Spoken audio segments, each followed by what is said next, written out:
question perhaps for you, Steve. I mean, I think I know the answer to this, but we've got the question, do you think there will be more liquid oxygen capacity in industrial plants given, this surge in demand? But I think we're right in saying that capacity is already there and there's actually a lot of excess. It's just about moving it.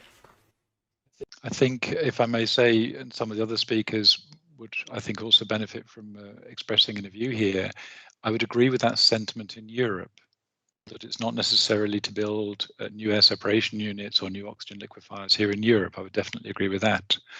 But if we look to other parts of the world, I mean, let's take India as an example.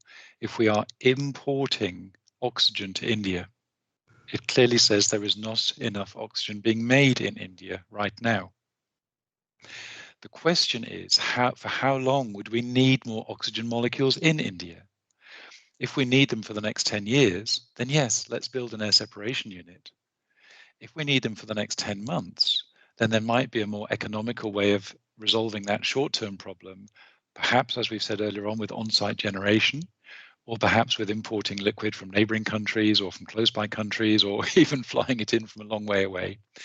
So whether or not we need new large-scale capital investment, or whether we want to fix the problem with higher operating cost, lower capital solutions, as we are doing right now to sort out this immediate surge in demand, is really determined by how long is this increase in oxygen demand going to go on for.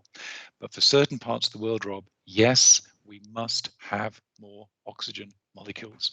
And for certain large countries, which you need to break down into regions, let's say United States, East Coast, West Coast, Midwest, you need to take a regional approach. And India is also quite similar. The north, the south, the area close to Kolkata, it's a very much a regional issue. And some regions might be okay, but other regions might be short. Sure, thank you, Steve. Well, let's open that up to the panel. Mike, Kevin, do either of you have anything to add there? No, I mean, I know I've seen recently that India is doing really everything that they can. You saw Reliance Industry, the owner of Reliance Industries is transforming all of his industrial oxygen used in steel making for medical uses. So really, you have they're doing everything they can to make all the available oxygen molecules dedicated for oxygen use to combat COVID. And it still seems that there's a big shortage. So, yeah.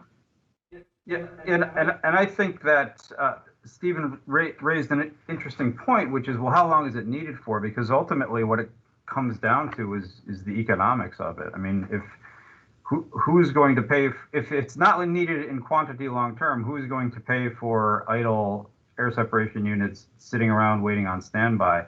I mean, that's a problem that will have to be solved country by country, locale by locale. I'm sure there will be different solutions, but it sounds like there's definitely a need for oxygen in some oxygen production in some markets where it's undersupplied. But a lot of times in the world, it comes back to, well, who's going to pay for that? And again, as I said earlier, I think if COVID gets into the rearview mirror, people will quickly forget and really try to forget it. And if we're going to have solutions to oxygen supply for the long term, this is the time to do it while it's fresh and everybody is feeling the pain or has recent memories of the pain that it's caused.